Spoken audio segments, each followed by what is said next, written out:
Hi everybody, this is Gijs again with another review and I hope you are doing well. This time it's a review about a speed pedelec. It is about the Stromer ST3. And now you might think, didn't you review this one before, Gijs? Well, yes and no, because this version is one with a Pinion 9-speed gearbox and also with ABS. So if you are considering to buy a new speed pedelec, then you should definitely watch this video. Enjoy!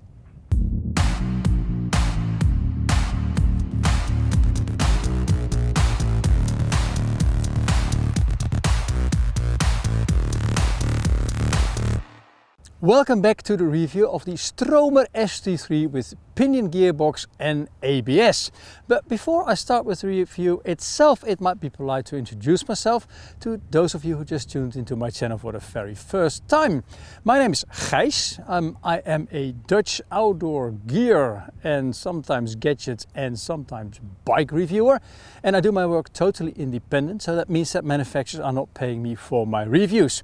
That means that I don't earn any money with this. So if you like what I do, please subscribe to my YouTube channel and maybe consider a donation, a very small one, to my Ko-fi account. Everything will be down below in the description. And thank you so much if you do subscribe. Now, let's start with the review of the Stromer ST3. Like I said in my introduction, yes, this is almost the same bike that I reviewed 2 years ago, with one exception, no, two exceptions. This one has got a Pinion gearbox and it has got a anti-locking brake system.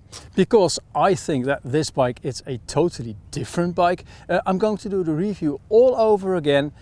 So if you watched the last one or the previous one, then you have to watch this one again, and some things will be the same and some things will be totally different. Now let me walk you through all the little details of this bike. When I review a bike, it's most of the time a trekking bike. And in the case of an e-bike, I also consider a e-bike or a speed pedelec that it must be capable for shorter biking holidays. And that's the reason why I always test these kind of bikes with a standard equipment of luggage. Yes, 2 big panniers and a tent. In these there is a weight of about 15 kilos together with the tent, and sometimes the sleeping bag, it is about 20 kilograms that I put onto the back of a bike. And that's just for testing, and in this case also because it is a battery one. More weight, of course, it drains the battery a little bit faster. But I put this one just here just for the display to show you that it's there. All the B-roll footage, you will see a lot of it with the panniers when I've been out on a testing ride with this bike. Now let me take these off and then I can show you the bike in full glory. Let me start with the size and the weight. The bike that I'm reviewing here is a size medium. And a size medium, that's the frame of course, that means that it is suitable for persons that are smaller than 1.78 meters. There is also a size L, which is basically between 1.75 and 1.88 meters if you are that tall. And they also do a size XL, which is for everybody who is taller than 1.85 meters. This is the sport frame. There is also a different type of frame. I think it's called the comfort frame, which is a little bit lower, so it is a little bit easier to get on and off the bike. That's just something that you can choose when you go into the online ordering system from Stromer, or when you do this at the dealer, of course. One thing that is a little bit of a pity is that Stromer does not state the weight of their bikes on the website. Yes, they give a lot of other different information, but not the weight. So I put this one on my precise scale and I measured a weight of 32.8 kilograms. And that is of course quite heavy, and I should make the remark that is with the pedals on this one, also with the mounting system for my iPhone, which is a quad lock system, actually superb, and of course with the cage, with not with the bottle but only with the cage That in total was 32.8 kilograms, so in fact it can be a little bit less.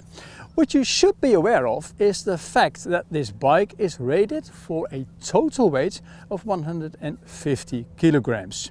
So if you take the 32.8 and the 150, that means that 117.2 kilos can be added to the bike. That means the person and also the luggage if you use it as a travel bike. Something for you to know. If this is the first time that you watch a review from me with a Stromer bike, then you don't know the history of the company maybe.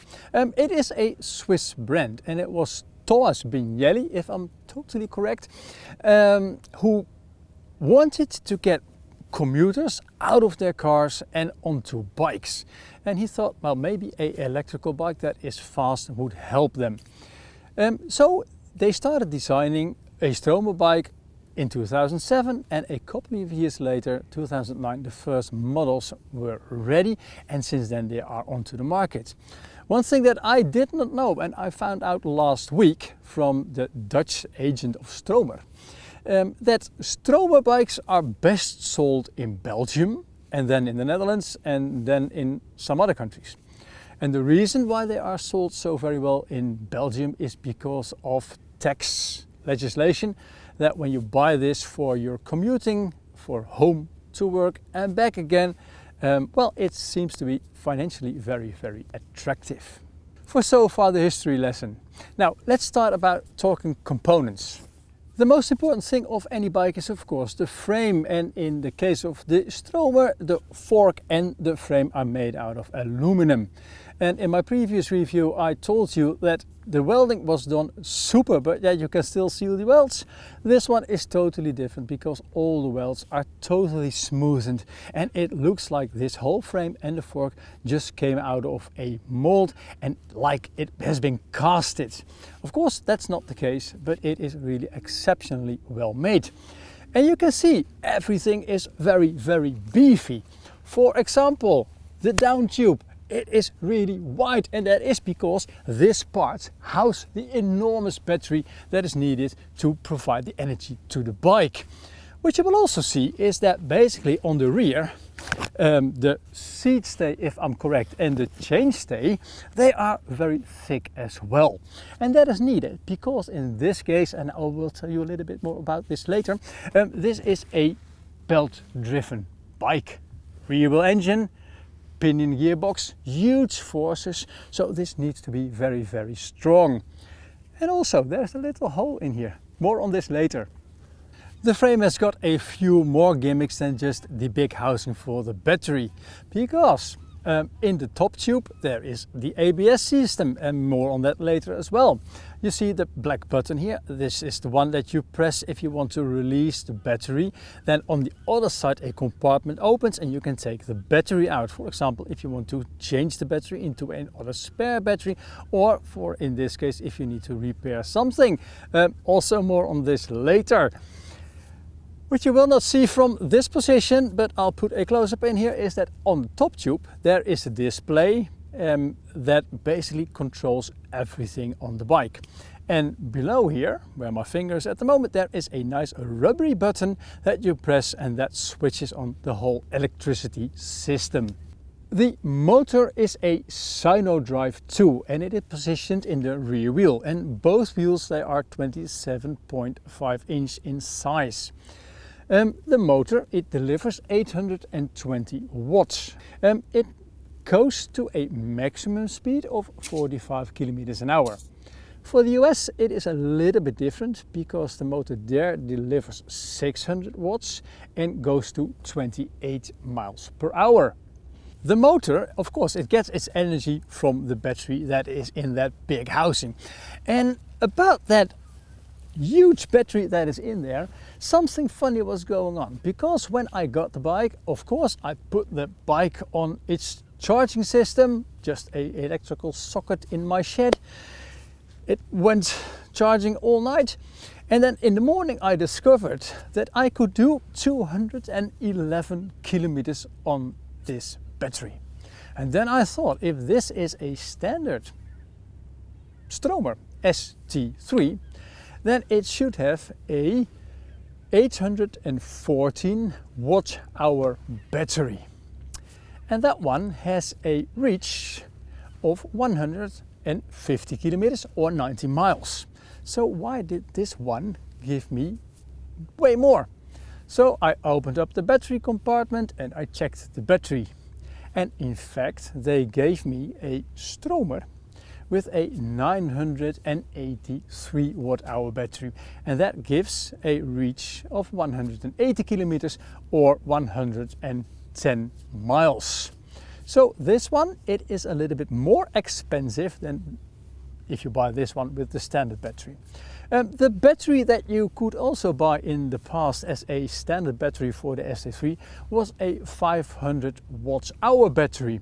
But that one is killed. It's not there anymore, but they replaced it with a 680 watt hour battery that will give you a reach of 120 kilometers or 75 miles. The pity is that you cannot buy a ST3 with this cheapest battery as a basic battery in the bike. You can only buy this battery as a spare, just like the 814 watt hour battery and of course the big battery that is in this one. Now, about battery life, I will tell you more about that later. Reviewing this bike brought back a lot of memories on the review that I did 2 years ago. Because also that one I got somewhere in December and I had it in January, and I wrote and I said it in the video that the weather circumstances were not very ideal for AE speed pedaling because temperatures were very low. Well, this year it was even worse. We've got really cold temperatures and that of course influences battery life. So this is just something you have to take into account. And also we had a lot of rain, and well, the moment that I'm shooting this video now, I've just had a couple of very nice, lovely days. It's been freezing in the morning, but right now it is about 9 degrees and I think it is pretty warm. So if you're seeing this video in summertime, then bear in mind that I made this review in December and January in the Netherlands, where it was pretty darn cold and wet. That's why the bike is also that dirty. Now let me talk you through the operation of basically how the bike works, because it is very simple. The only thing that you need to do is press the button underneath the frame and the system fires up. Yes, now it does it directly, but normally you will have to dial in a PIN code. And on this screen you can do basically adjust everything that you like with the bike. The amount of support that the engine gives, the amount of response from basically the pressure that you put onto the pedals, and even if you want to lock it, turn it off, or basically report it that it's missing or that it's been stolen, it is possible because of this system, because there is a SIM card in the bike. So it is connected to my smartphone with the Omni app, which is a Stromer app. And also when I don't see my bike anymore, I can use the Omni app to report this bike as stolen. Everything that I can do almost on this screen, I can also do on my smartphone. And it does not really matter if it is a iOS or a Android smartphone. One thing that is also nice about this connection to the internet with the SIM card is the fact that if it needs updating, it will tell you automatically that it needs updating. And yesterday I got a message on the Omni app on my smartphone and also of course in the system here that this one needs to go for a full service to the dealer. But in this case it's going back to Switzerland after I've finished the review, of course. So in that respect, the Omni app and of course this electrical system inside, it is very clever. When you've got the bike, it's turned on, you sit on the bike, it is very easy to operate. Just pedal as any normal bike. On the left side of the handlebar there is a plus and a minus button, and that is the amount of support that you're asking basically from the engine. And of course with more support the battery drains faster. On top of the plus and minus button there is also a button for the headlamp. The headlamp, it is a Roxim Z4E Pro, and in low power mode it delivers 600 lumens and in high beam 900 lumens, and both of them, they are very useful. On the rear you will find a light again from Roxim, and it is the R3E. And it's not only very visible from a big distance, but when you apply the brake levers, also the rear brake light of course turns on, and that is a very good safety measure.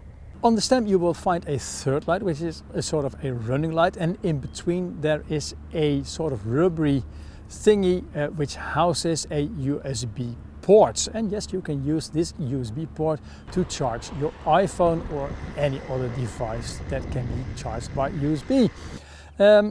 Do I think this is a absolute 100% waterproof construction? No, I don't. Then one little point of criticism from my part, that is that also on the left side of the handlebar there is the horn. And now listen, put the microphone there.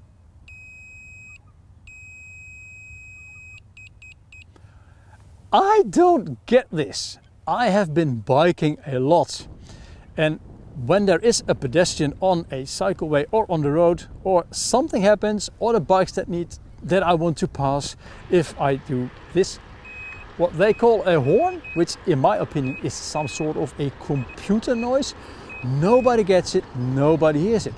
The previous model that I tested, it had a really loud horn, and I scared the crap sometimes out of pedestrians or other bikers, which is of course also not maybe needed, but this one, it's just too silly.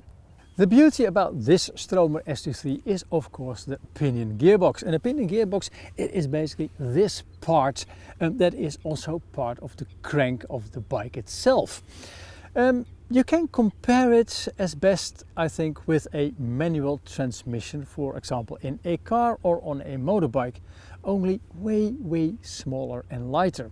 It's a lot of different gears that are built around two axles. And in this case, this is a pinion 9-speed, so it has got 9 gears. And if you take all the gears together, then you've got a reach of 568%. And maybe this needs some explanation. The wider this percentage, the more capable the bike is in different circumstances.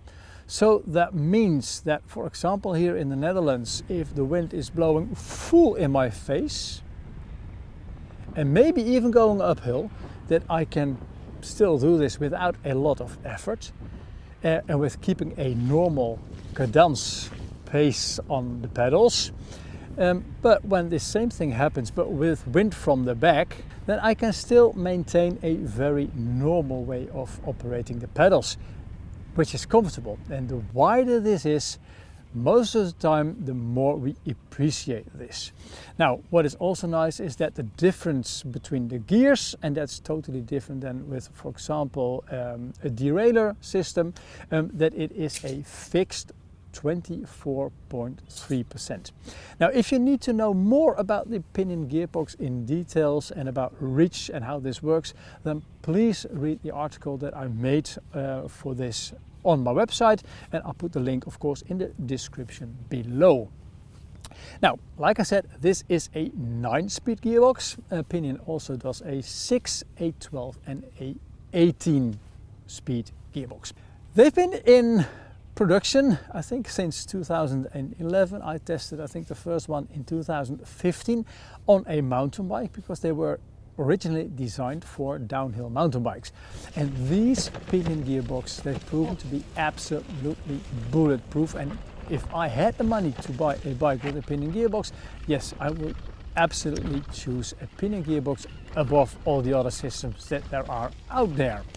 Now, the pinion gearbox, it's got a front sprocket, and that drives a Gates belt drive, a Gates carbon belt drive, to the rear wheel sprockets.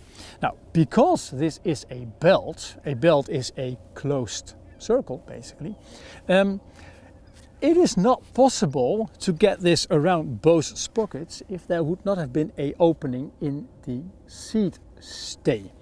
So that's why they made this cutout with a very solid connection to big bolts to make this strong again. So if you need to change your belt, or if sometimes they break, then you just take out this part and then the belt can come out. And if it's broken, you don't need to, but if you want to replace it, that's the way how to do it. And of course, in this case, you need to take the rear carrier away as well. Now, because a belt needs some tension, because otherwise it doesn't work very well, they positioned a nice wheel underneath here. There is a very big sturdy spring on that, and that presses the belt upwards so that the transmission goes very, very smooth. And that is the best thing about this whole combination, about this driveline from Gates, Sino drive engine and pinion gearbox, that it is very smooth, comfortable, and yes, almost absolutely silent, so you can listen to the birds. One small remark about the pinion gearbox that I almost forgot is that, different to other bikes, that if you change the gears, you have to take a little bit of the pressure of the pedals, because the gearbox does not like this. And if you take a little bit of pressure off and you shift, then it goes absolutely super silky. I promised to get back on battery life, and that is why I changed the bike the other way around. Because now if I press the button on screen to eject the battery, then I can press the button on the other side, and what happens? The battery just flips out. And yes, here it reads 983 watt hour, and it's a beautiful blue battery. What I've noticed, of course, when I ride a speed pedelec, I want to go somewhere fast in as little time and as fast as possible. Yes, I've been a motorcycle test rider in the beginning of my basically career, so I like speed.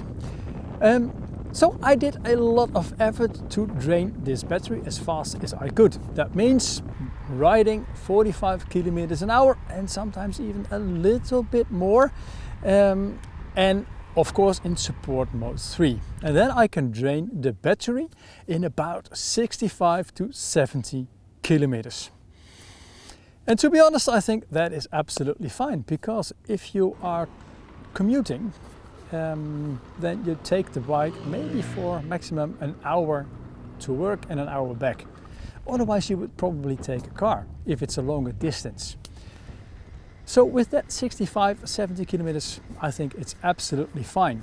What about what Stromer promises us? Because they promise 180 kilometers with this battery.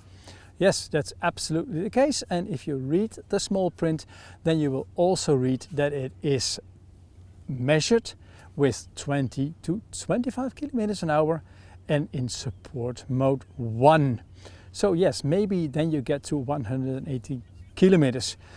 For me, that's totally rubbish, because in that case I would not buy a speed pedelec, because a speed pedelec is there to go faster.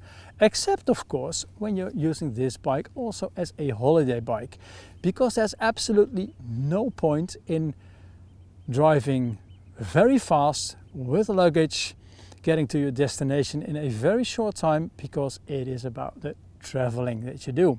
So use support mode 1, support mode 2 sometimes, do less speedy things and enjoy the trip.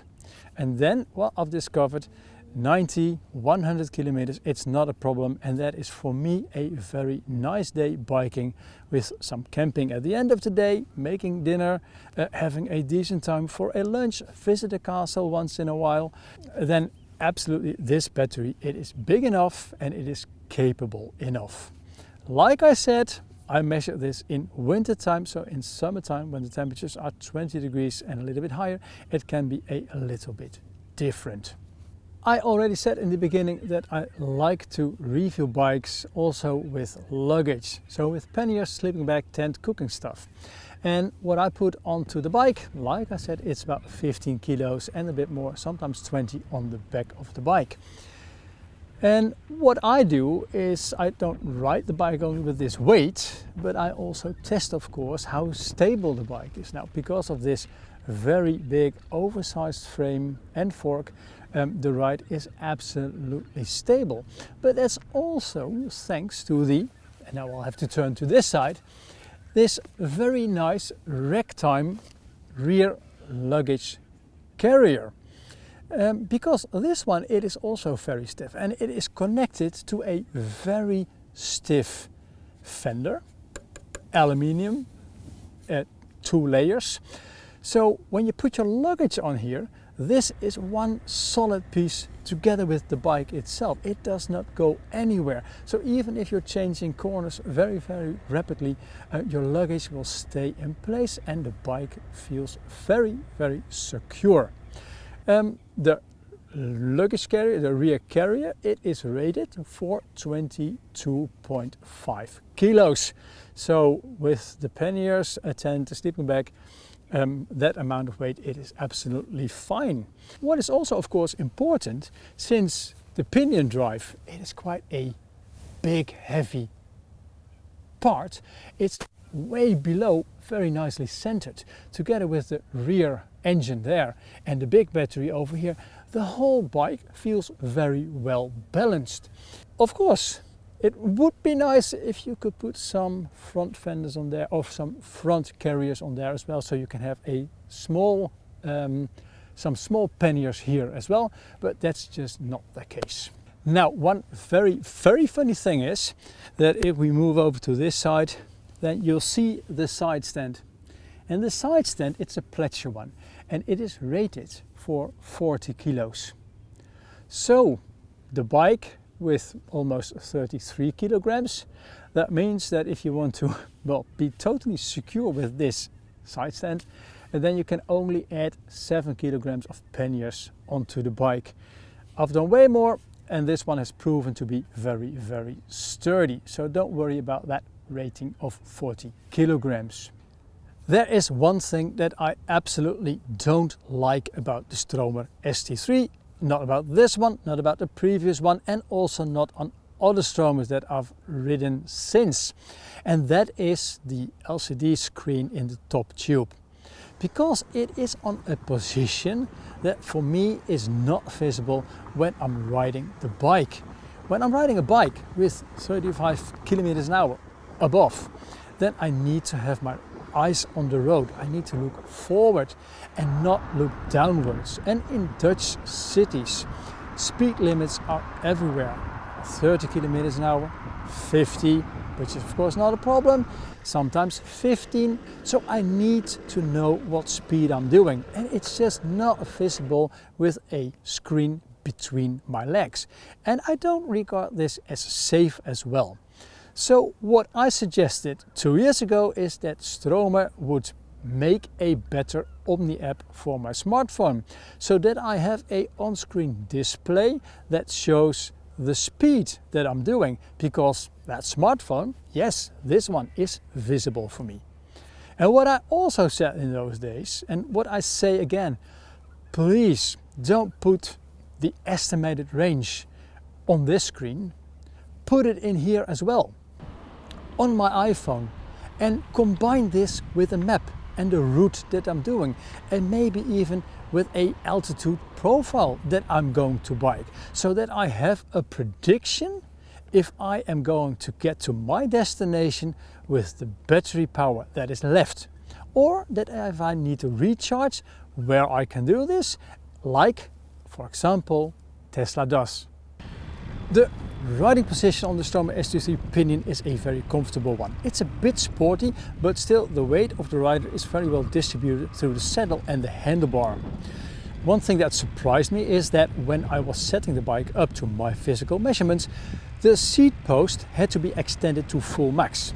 Although the bike and the geometry feels very comfortable, during riding I still had the feeling that the seat post, this is a 30 centimeter one, could be a little bit higher for more comfort. A long seat post is of course available from Stromer, so check that. The saddle, by the way, is a Cell Royale Vivo, and I found it very comfortable. The same for the Ergon Custom GA30 single twist shift grips. The handlebar is 690 millimeters wide and has a very sweet, slightly curved shape. The position of the handlebar cannot be changed in vertical position. The stem does not have any adjustments in this matter. On the left side of the handlebar is a mirror that gives excellent view on what's behind. As mentioned before, the frame and fork are made out of aluminum and both are extremely stiff. This is good since it makes the ST3 handle very predictable, but stiffness also has a downside. The bike is pretty sensible to minor humps and bumps in the road. Riding on fresh, smooth tarmac is a dream, but as soon as the tarmac is a bit worn out or worse, tree roots are under the tarmac, the bike feels pretty hard. On roads that are paved with bricks, and we have a lot of them, riding can be uncomfortable from time to time. A little bit less pressure in the Pirelli Angel ST Urban tires helps. Last but not least, one thing that I did not talk about yet, but what is absolutely a key feature on this ST3, and that is the anti-locking brake system, the ABS. The brakes. On the front and the rear there is a disc brake, and it's a ventilated one, and it has got a diameter of 203 millimeters. On the front it has a caliper with 4 pistons in it. On the rear there are only 2 pistons in it. And on the previous model I already told you that the brakes, they are brakes from hell. Because yes, they are very, very powerful.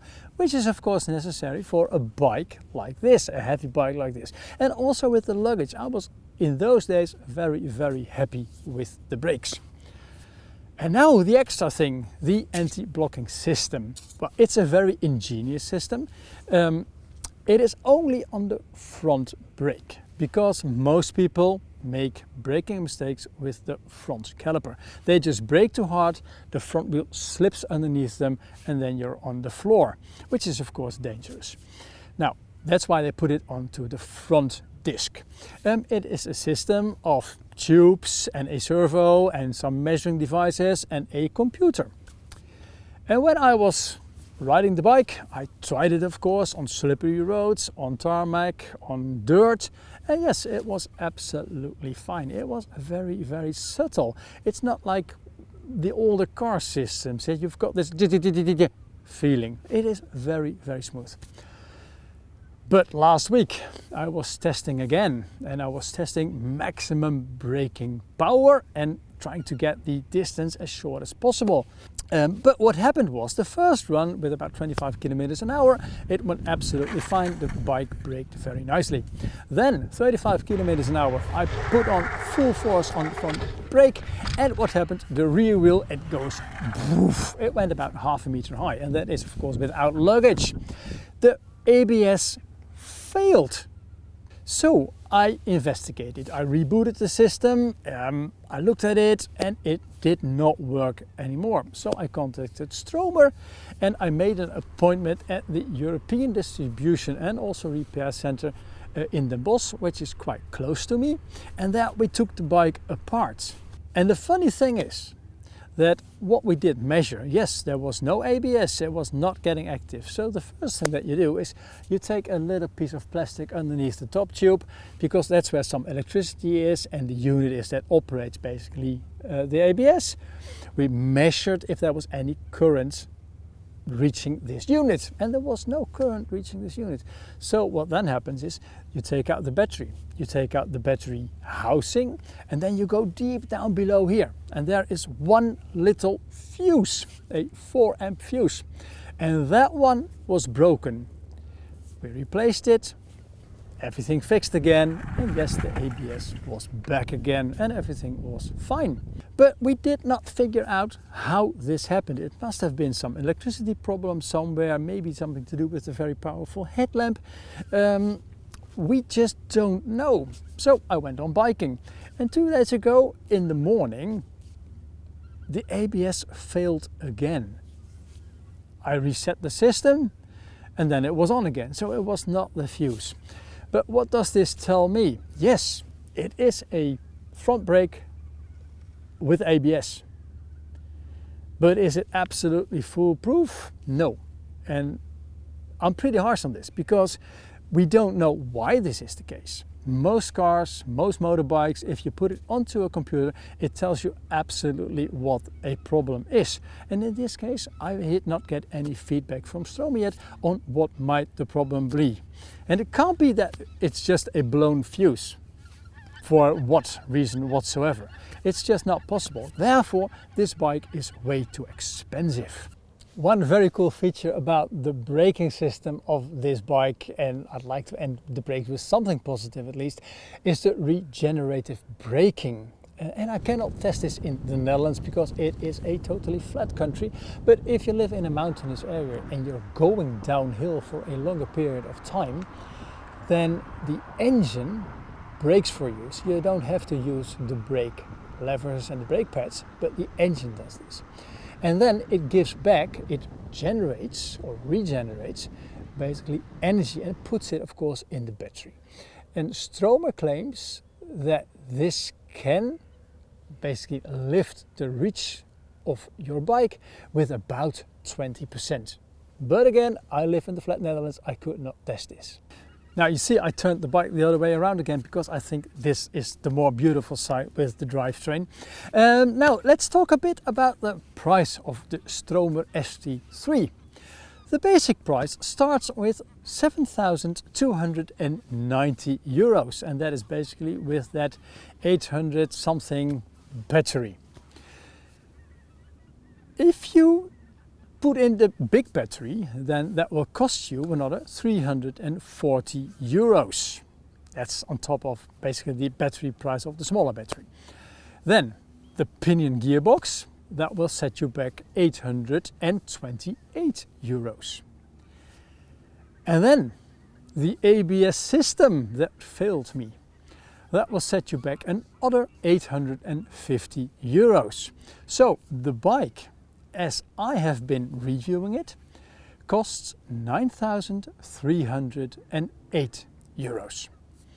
Is that all? No, it's not. Because if you do feel that what I said, that the bike can be a little bit uncomfortable on, for example, brick roads or gravel roads and tree roots, then of course you can change the aluminum fork for a upside down suspension fork. And that will cost you 990 euros. And also the seat post can be exchanged for a suspension seat post, and that's another 245 euros. Now, in total, then that bike will cost you 10,543 euros, which I think is quite a lot of money. Now, if you want to bring another spare battery, the 983 watt-hour battery will set you back 1,990 euros. Don't say that I did not tell you this. And now it's time to head on to my verdict. How do I rate the Stromer ST3 with pinion gearbox and anti-blocking brake system? Well, in the first place, I really do like the bike. I like the previous one, but I like this one a bit better. And that has mainly got to do with that excellent pinion gearbox. Shifting goes very smooth, and you know, the Gijs belt drive together with the sprockets, it is very, very silent. That is something that I absolutely love when I'm riding in nature. The reach of 568% is absolutely super. Power delivery also very, very smooth, and the support modes, they are pretty well chosen. The distance, the maximum distance that I can drive with maximum support and going 45 kilometers an hour, it's about 65 to 70 kilometers. And I think that's absolutely fine if you use a bike like this for fast commuting distances. The brakes, they are absolutely super. Yes, I know the ABS failure, but that does not influence the braking capabilities. They are still brakes from hell. Very, very powerful. Would I buy this bike with ABS? No, probably not, because I think it's ridiculously expensive and it's proven to me that it is not flawless. What I don't like also is basically the screen on the top tube. I don't think it's safe. I think that needs to be changed, and it is easy to change if Stromer makes the Omni app a little bit better. Now, then the price. 9,308 euros. I think it's the most expensive bike that I have ever reviewed, and that is a lot of money for a bike that still has got a few flaws. And no, for that kind of money, this bike should be absolutely perfect. But because of the absolute super pinion gates combination, I do rate it a little bit higher than the previous one that I tested. And therefore I rate the Stromer ST3 with pinion and ABS at 8.8 points out of 10 total. And if you are clever and you know how to bike and brake, skip the ABS. I really hope you like this review and that it is useful to you. And if it is, then please give it a like. And also, please, if you like my way of independent reviewing, subscribe to my YouTube channel, because with more followers I can do more videos. Thank you very much in advance. Making videos, it takes a lot of time, and it also takes, well, quite expensive equipment. My cameras, my tripods, my computer, and I'm not earning anything with this. So please, if you'd like to help me a little bit, please make a small donation on my Ko-fi account. Again, the link is below. And if you think on maybe buying something that I've tested in previous videos, check them out. I did a lot of outdoor gear reviews. Sometimes you will find an affiliate link, and if you buy from that, then I get a small percentage as well. That does not change anything on my independency, because products are sent back to the manufacturer after I review them, or I buy them. Simple as that. That's how you should be as an independent reviewer. Thank you so much for watching. Enjoy the outdoors. And now, you can probably see it in the image. The sun is almost gone, and I hope I can crank this a little bit in post so that the image looks decent. And I will show you a before and after shot now. And now I'm also going to have something to drink and something to eat, because again, it's been a long time since I did videos and I skipped lunch again and I had too little to drink. Enjoy your day. Ciao, bye, arrivederci. Ow!